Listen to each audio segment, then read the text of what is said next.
I stopped answering my dad's calls. I thought I was protecting myself. I didn't know I was cutting off a dying man's last goodbye. He left voicemails for months. I never listened to a single one. I just let them pile up. 32 in total. His voice echoing into silence. I thought I was strong for setting boundaries. But now, I wonder if I was just scared. My name is Tom. I'm 42. I hadn't spoken to my father in almost 5 years. We weren't estranged in some dramatic way. There was no big final argument, just a slow unraveling, like a rope fraying under years of weight, until one day there was nothing left to pull. Growing up, my dad was a hard man. He didn't believe in soft words or second chances. He believed in discipline, in silence, in the kind of respect that felt more like fear. He wasn't cruel. He just didn't know how to be warm. I spent most of my childhood chasing approval I never got.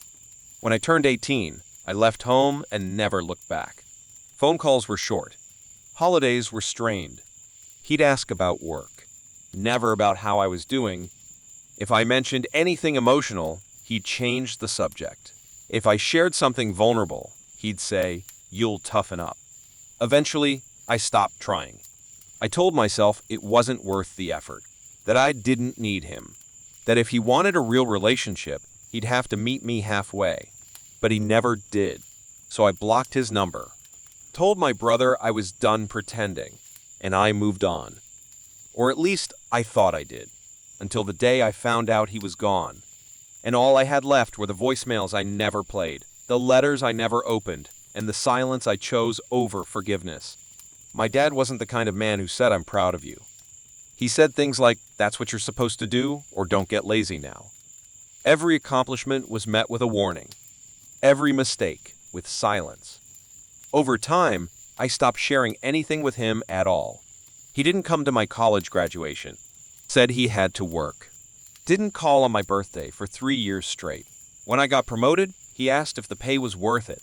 When I got engaged, he said nothing. I waited for a reaction. It never came. The last time we spoke, it wasn't even a fight. I called him after he left a cold message about my new job. I said, "Why do you even bother if you don't care?" He said, "I do care. I just don't say things the way you want me to." That should have meant something, but I hung up.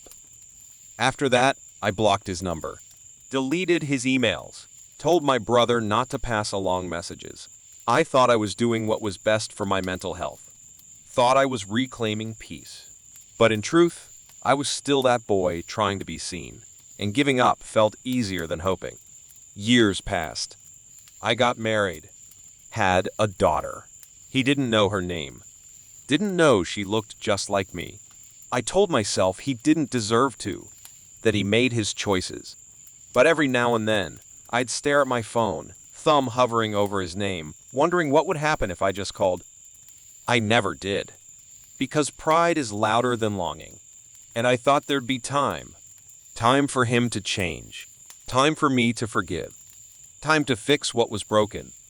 But time doesn't wait. It moves without asking. And I wasted all of it in silence. The call came on a Sunday morning. I was feeding my daughter when the phone rang. My brother's name flashed on the screen. I answered with a smile. "Hey, what's up?" His voice was quiet. "It's Dad," he said. "He's gone." My hands went cold. I asked what happened. "Stage 4 cancer," he said. He didn't tell anyone until the end. I felt like the floor dropped. Cancer. I didn't even know he was sick. My brother said he'd been battling it for over a year. Quietly. Alone. Said he didn't want to make it about himself. Said he hoped maybe I'd call first. My throat tightened. I couldn't breathe. I asked if he suffered. My brother said no. He died in his sleep. Peacefully, they said. Peacefully. I hung up and sat in silence. My daughter asked what was wrong. I just stared at the wall. The tears didn't come right away. Just a hollow ache that spread through my chest. Later that day, I opened my email for the first time in weeks. There were unread messages. From him. One every month for the past year. Titles like Thinking of You and I Know I Wasn't Perfect. I clicked on one. It was short. I miss you, Tom. I wish I knew how to fix this. I dropped my phone, sat on the floor, and wept. Not because he was gone, but because I didn't give him the chance to be more than his mistakes.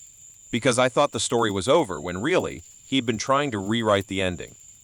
I checked my voicemail next. 32 unheard messages. I pressed play. His voice filled the room, softer than I remembered, slower. Hey, Tom. Just checking in. Hope you're okay. I'm sorry about everything. That one sentence destroyed me. He had been trying. Quietly, awkwardly, but honestly. And I never gave him a chance to finish. The funeral was quiet. Rain tapped on the church windows. I sat in the second row, behind my brother. My wife held my hand. My daughter played with the hem of my coat. I stared at the closed casket, wondering what his last words would have been if I'd just picked up the phone. After the service, my brother handed me a box. He left this for you, he said. Told me not to give it to you unless you showed up. Inside were letters. Dozens of them, all addressed to me. Some dated from years ago, others just weeks old. I took the box home, waited until everyone was asleep. Then I opened the first one. His handwriting was shaky. Tom, I know I failed you. I know I made you feel small. I didn't know how to be a father. I only knew how to survive. And I am sorry I turned that pain toward you. My hands shook.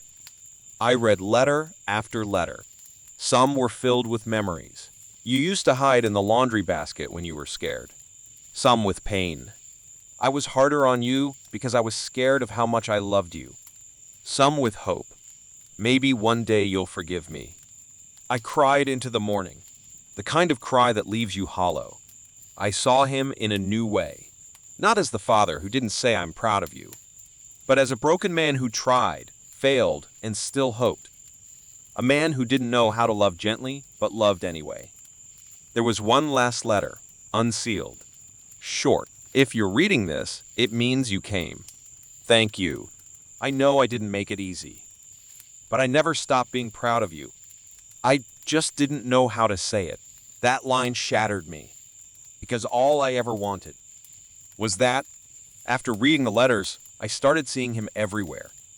In my daughter's laugh, in the way I clear my throat before I speak. In old songs he used to hum under his breath. He was gone, but pieces of him stayed. And suddenly, I didn't want to erase them anymore. I visited his house, walked through the kitchen where he used to sip black coffee in silence, found a photo of us on the fridge. I was 5. He was smiling something I barely remembered. That smile stayed with me for days, like it had been waiting to be seen again. I began writing back to him. Letters I'd never send. I told him about my daughter, about my fears, about the man I'd become. I told him I forgave him, not because he was perfect, but because he kept trying, even when he didn't know how. I started talking to my brother more. We shared stories, some painful, some hilarious. We cried over memories that once felt like wounds, now healing in the light. I learned things I never knew: how our dad had volunteered at a shelter, how he kept a drawer of every photo I ever sent, even when I stopped talking to him. Grief is strange. It doesn't come in waves, it comes in echoes. Some days are calm. Others feel like someone turned the volume up on every memory I tried to bury. But I stopped running from it. I let it sit with me. Let it speak. For the first time in years, I put his number back into my phone. Not to call, just to see it. To remember that I once could. And to remind myself that next time with anyone I won't wait so long to speak. It's strange how a man I shut out for so long is now the one I think about when I need strength, when I doubt myself, when I want to be better. Not like him, but better because of him. His letters taught me that love isn't always loud. Sometimes it's silent, awkward, flawed, but still real. I wish I had answered at least one call, said one kind word, given him one more moment to be a father. But I can't change that now. All I can do is carry his words and do better with the people still here. I look at my daughter and think about the father I want to be. Present, honest, soft when it matters. I won't always get it right, but I'll show up. I won't wait until the end to say, I'm proud of you, or I love you. I won't let silence speak for me. Forgiveness doesn't erase the past, but it frees the future. I forgive him. I forgive myself. And I hold both truths like hands in the dark shaking, but holding on anyway. That's what healing looks like. Not perfect, just real. So now I ask you, if you push someone away to protect yourself and found out they were just trying to love you the only way they knew how, what would you do with the guilt?